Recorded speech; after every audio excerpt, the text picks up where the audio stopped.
The night brings comfort. Through loss, we find acceptance.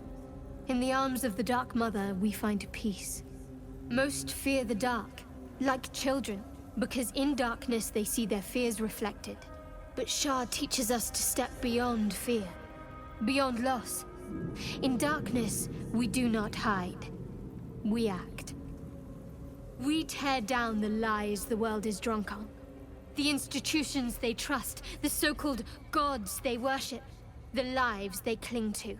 We destroy false idols, topple corrupt organizations, fight heretics wherever they're found.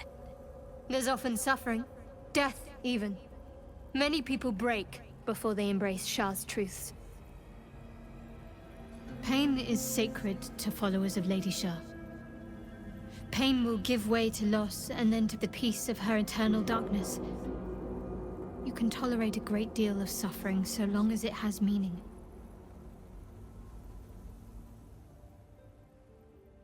Who is Shadowheart? Shadowheart is a mysterious and secretive cleric. She's the half-elf we find stuck in the pod on the nautiloid ship, the woman with shadows for eyes. She is also a deeply devoted follower of Shar, who just wants to get her memories back.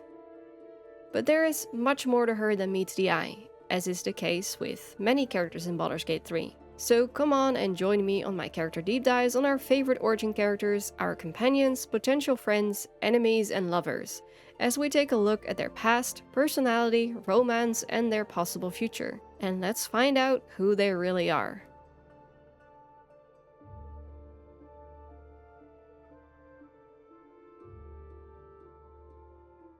This video will contain major spoilers for Baldur's Gate 3, especially everything related to Shadowheart, her personal arc, her romance, and the game's ending. The first time we encounter Shadowheart is when we're making our way through the Mind Flayer nautiloid ship that we've just recently woken up on.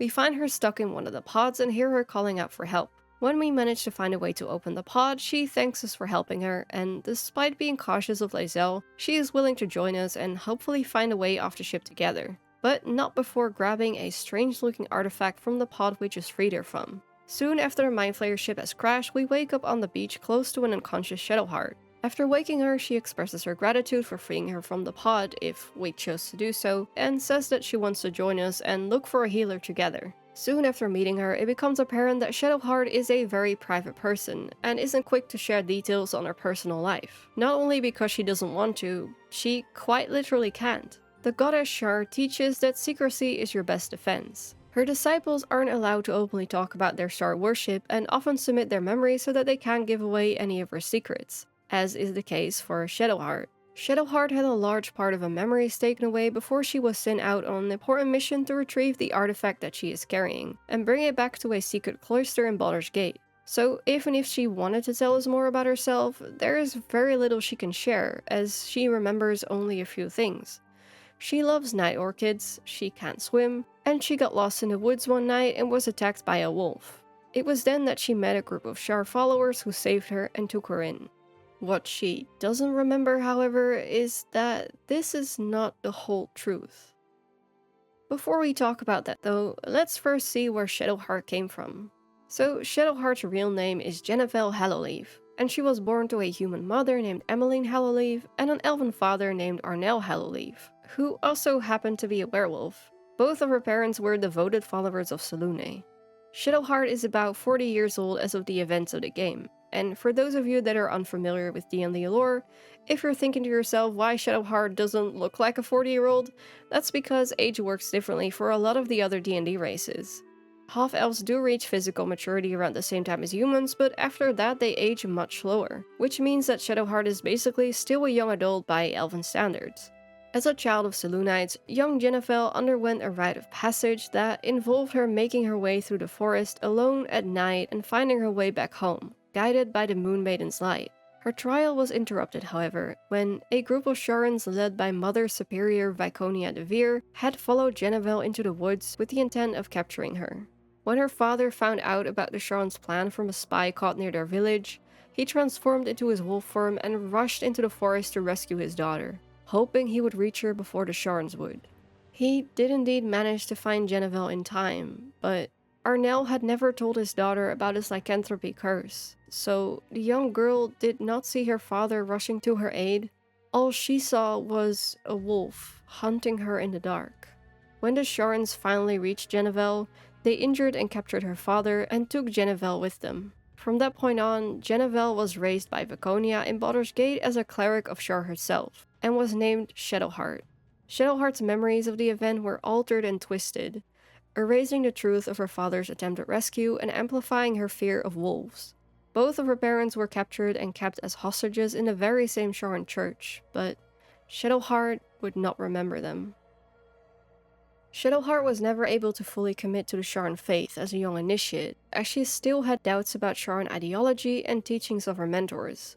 But still, her training continued, and the Sharans had her practice all of their common techniques on her captive parents: trickery, interrogation, torture. They even had her try to convert them, but her parents never wavered. The Sharans also inflicted a mark upon Shadowheart's hand, one that would link her to her parents and to Shar. Anytime Shadowheart would stray from Shar's path, she would feel a terrible pain that, through her link, her parents would feel as well. Shadowheart wasn't completely alone during this time, however, as she befriended a fellow Sharan initiate, a tiefling named Nocturne. The two would often spend time together in a hidden area within the church to get a break from their stressful training.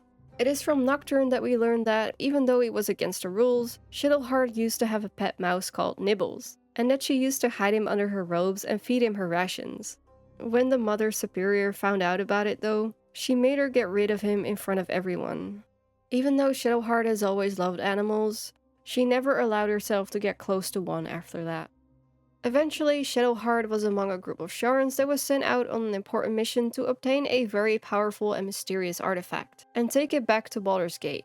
Before she left, she agreed to have her memories erased so that she wouldn't be able to give away any important secrets, and she was promised to get her memories back when she successfully completed the mission. The artifact was in Githyanki's hands, however, and even though Shadowheart managed to retrieve it, the rest of her group didn't survive the encounter. Sometime later, she was captured by mind flayers and taken aboard the nautiloid ship that we eventually find her on. Even though Shadowheart doesn't remember any of it, she's had a rough past that shaped her into the person that she is today. Quite literally, in fact. She was the key part of Shar's plan to take a child of Selûne and turn her over to the darkness.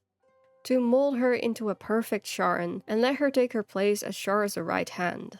She was taught to hate Selûne and view all of her followers as enemies, to embrace loss and never follow hope. But who is Shadowheart truly? We learn early on that Shadowheart is a very private person and doesn't appreciate it when her boundaries are being disrespected, though she's willing to share what she can about her faith with those that have an open mind. She's nosy, a tad sarcastic, and she's not afraid to voice her opinion of others. She also has a strong sense of duty and takes her faith very seriously. She may come across as selfish sometimes, like when she says she doesn't care about the refugees at the Druid's Grove. But it turns out she actually does care. Strange. You know who I never thought I'd find myself caring for? Exactly right. Never gave them much thought. Certainly not that bunch in the grove. Yet we came through for them. We saved their lives. Odd. She approves of selfless acts like helping people and prefers peaceful solutions using cunning and wit over brute force and needless violence. She's also very fond of animals. So, really, underneath all that secretive, dark, and sometimes aloof exterior, Shadowheart is really a sweetheart. Pun definitely intended. When we give her the time and space she needs, she will be more open towards us and she will share what she can about herself and her past, even if it isn't much. If we earn her trust and friendship, she will even share her memory of how she became a Shar worshipper with us by showing it to us through our tadpole connection. As I mentioned earlier, Shadowheart was taught to hate Selûne and all of her worshippers, so playing as a cleric or paladin of Selûne will, of course, give us some unique interactions with her. She will initially be very dismissive of our faith in the Moon Maiden and even be a bit hostile. But she does agree to try and keep the peace because, even though you are natural enemies, for now you are enemies with a common cause. One of my favorite interactions with Shadowheart when playing as a cleric of Selûne is the one where you can talk to her about the fact that you serve Selûne and she worships Shar, and you can tell her that this is your chance to try and understand each other more. She agrees, albeit reluctantly, and even though she starts insulting us right off the bat, we do get to share a bit about what it's like to be a follower of Selûne, and in doing so, we get one of our first hints of Shadowheart's true past. And I love this whole interaction with her, so I'm just going to play the whole clip for you. I suppose some would consider such diplomacy a virtue. Others might just see it as a lack of will. But I suppose there's no harm in learning about the opposition. No, I doubt there's much to learn. You Selûnites are coddled, decadent, drunk on hope, fattened calves ready for sacrifice.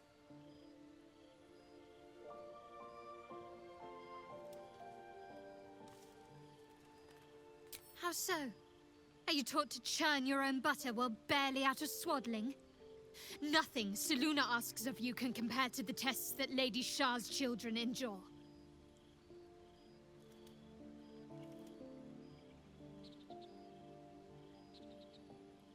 What, you think frolicking in the woods by moonlight amounts to a test? That's nothing. That's just a childish thing. I don't want to hear any more of it. We've spoken enough of this. I cannot allow your misguided beliefs to poison my mind.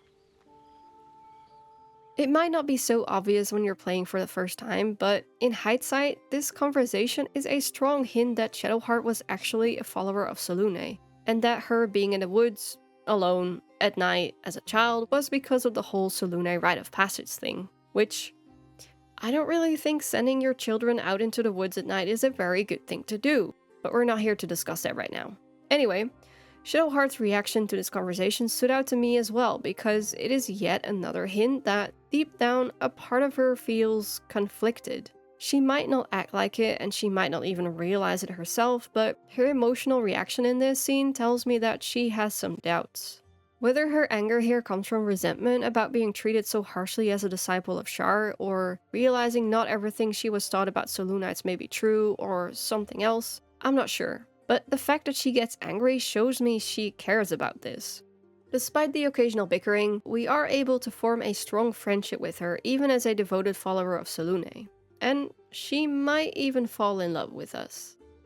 Shadowheart's romance is really sweet, and it's one of those romances that starts up slow and builds up over time. She doesn't sleep with us in the first romance scene. Instead, we sit down with her and share a bottle of wine while telling her a bit about ourselves. Anything besides tadpoles and fighting goblins.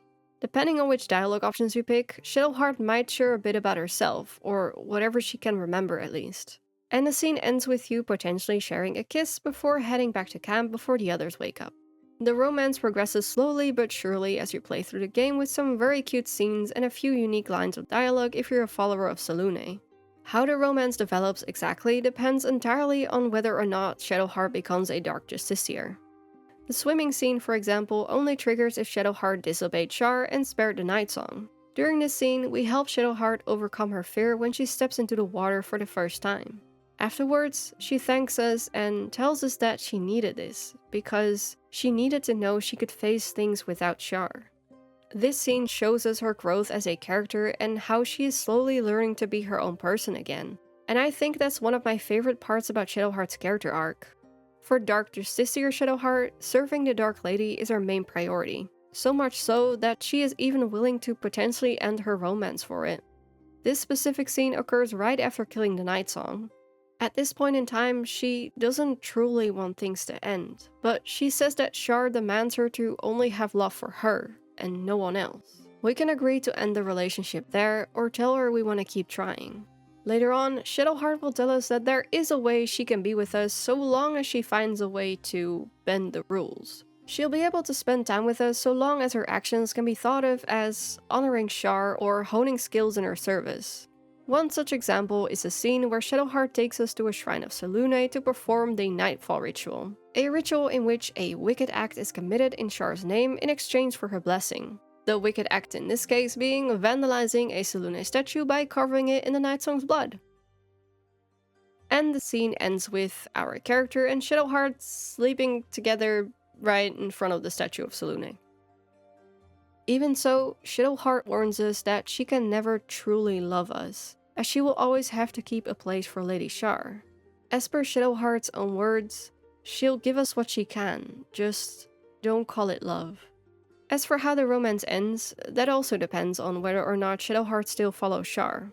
If you choose to keep her on her dark path after killing the Night Song, Shadowheart will choose to end things with you after the final battle.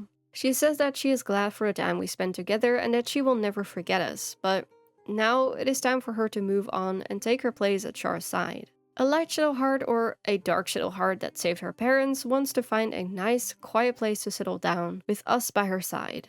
And speaking of Shadowheart's future, like with any of the Origin companions, there are a few different paths Shadowheart can go down depending on the type of character you're playing, what choices you make, and how you interact with Shadowheart. Ultimately, the big choice to be made here is whether or not you let Shadowheart become a Dark Justiciar. Dark Justiciars are Shar's most devoted, most loyal servants, and it is Shadowheart's life dream to become one and finally be blessed with a Dark Lady's embrace. In order to fulfill this dream, Shadowheart needs to complete a number of trials in Shar's Gauntlet, find the Spear of Night, enter the Shadowfell with it, and use it to complete one last trial: slaying the Night Song. I won't go into specifics of who the Night Song is and how she ended up here in this video, but the most important thing to know here is that the Night Song is a daughter of Selûne, a strong potential ally and a key part in Shadowheart's personal arc. This is where Shadowheart gets to decide her fate going forward, either with or without your encouragement. What I like about this game is that it gives your companions the opportunity to make their own choices during certain key moments in their personal arcs. This is one of such moments. Shadowheart has to decide whether she kills the Night Song and fulfills her dream of becoming a Dark Justiciar, or freeing the Night Song and defying Shar, but gaining a powerful ally that can tell her more about her past and her fear of wolves. If you don't interfere, Shadowheart will make this decision completely on her own. And in my playthrough, she threw away the spear and decided to let the Night Song live. I don't know if the outcome is the same every time, and I suspect it depends on what kind of playthrough you've been doing. Of course, if you want to ensure a certain outcome, you can also persuade her to keep the Night Song alive or encourage her to finish what she started, kill the Night Song and become a Dark Justiciar. When the Night Song is freed, she reveals the truth about the night Shadowheart was lost in the woods as a little girl, the truth about her fear of wolves, and the truth about Shar's intentions. She shows her what really happened that night through one of Shadowheart's own memories, a real memory, not the one twisted by the Sharans. She reveals how the Sharans kidnapped her, how the wolf chasing her was actually her father rushing to her rescue, how her parents are still alive, and how the mark on her hand is a link between them and their pain.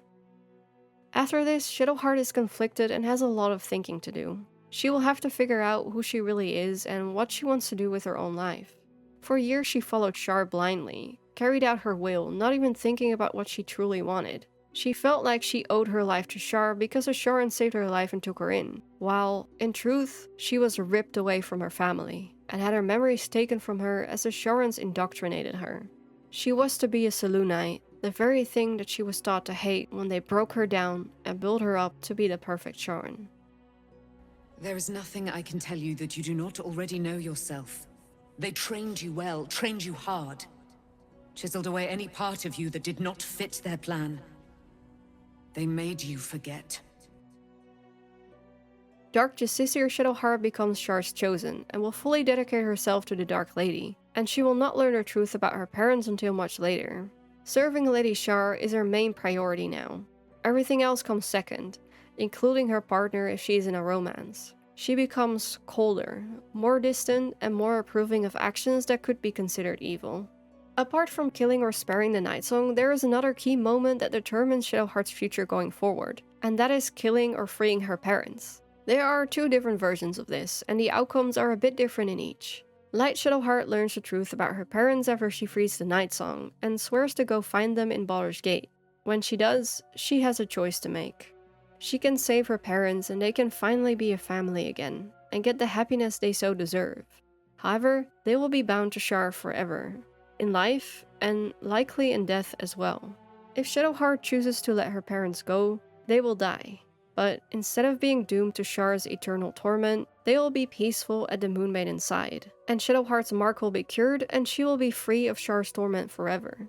Dark Shadowheart saving her parents will effectively have the same outcome as Light Shadowheart saving her parents, They'll be together again, but will surely face Shar's wrath. If Dark Shadowheart chooses to kill her parents, she will truly earn Shar's favor and will be allowed to take her place as Shar's right hand. Her parents in this case will not go to Selûne, and will instead be in Shar's endless darkness.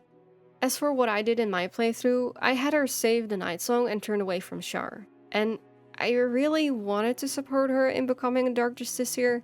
My character mostly encouraged her throughout the game because, well, Shadowheart seemed really passionate about it and she just wanted to help her friend achieve her goal. But there was something that just didn't sit right with me. Basically, the main reason I had Shadowheart turn away from Shar is because it was clear to me that Shar was just using Shadowheart for her own selfish goals. I suppose the same could be said about Lae'zel and Vlaakith, and probably about some other deities as well, but with Shadowheart, it just felt like she was constantly trying to prove herself to a disapproving parent who will never accept her for who she is, and will only ever be pleased when she is exactly who she wants her to be, even if it means taking her memories and having her sacrifice her own parents. Shadowheart just wanted love and acceptance from Shar, and I just knew she was never going to get that. And not to mention, all of this shit is just out of spite for Selûne, just to prove that even a child of light can be turned over to the darkness. Well, not in my playthrough. Fuck you, Shar. In my first playthrough, I actually persuaded Shadowheart not to kill the Night Song. In hindsight, this probably wouldn't have been necessary, but in the moment I felt like it was the right thing to do, because of the reasons I just mentioned. I was looking at it from the perspective of a worried friend rather than wanting to control where the story goes. Now, however, I think that it is very important for Shadowheart's character arc to let her make her own decision in this, and let her come to the realization on her own that what Shar wants is not what is right for her. To me, her decision to spare the Night Song is a start of her regaining the autonomy over her life, which is why, now that I'm looking back on it, I feel kinda bad for persuading her the first time around, and why I left the choice of what to do with her parents up to her as well. I could have easily told her my opinion on the matter, but this is such a big decision, and this is her family in the end, so who am I to tell her what to do? Even as her friend, I felt like she should be the one to make this choice. As her friend, my character would support her either way, whatever she'd end up choosing, and know that it would be the right call, because Shadowheart would be doing what is best for her and her family. Not Shar, not anyone else. So, who is Shadowheart? Shadowheart is the girl that was taken away from her family. The girl that had her memories taken from her. The girl that was broken down and built back up to become the perfect Sharan. She is also a kind-hearted woman with a pragmatic attitude, a deep devotion, and a strong sense of duty. Once you manage to break down the walls she's built up over the years, you will find an incredibly sweet person with a love for animals and flowers who, when given a choice, just wants to get her memories back, learn the truth about her past, and get away from all the darkness so that she can find a nice, quiet place to settle down. Shadowheart. She's as much a part of who I am as Jennifer. Can't just forget her. It's not what I do anymore. Besides, Shadowheart still suits me. Even better than before, perhaps. You can't cast a shadow without some light.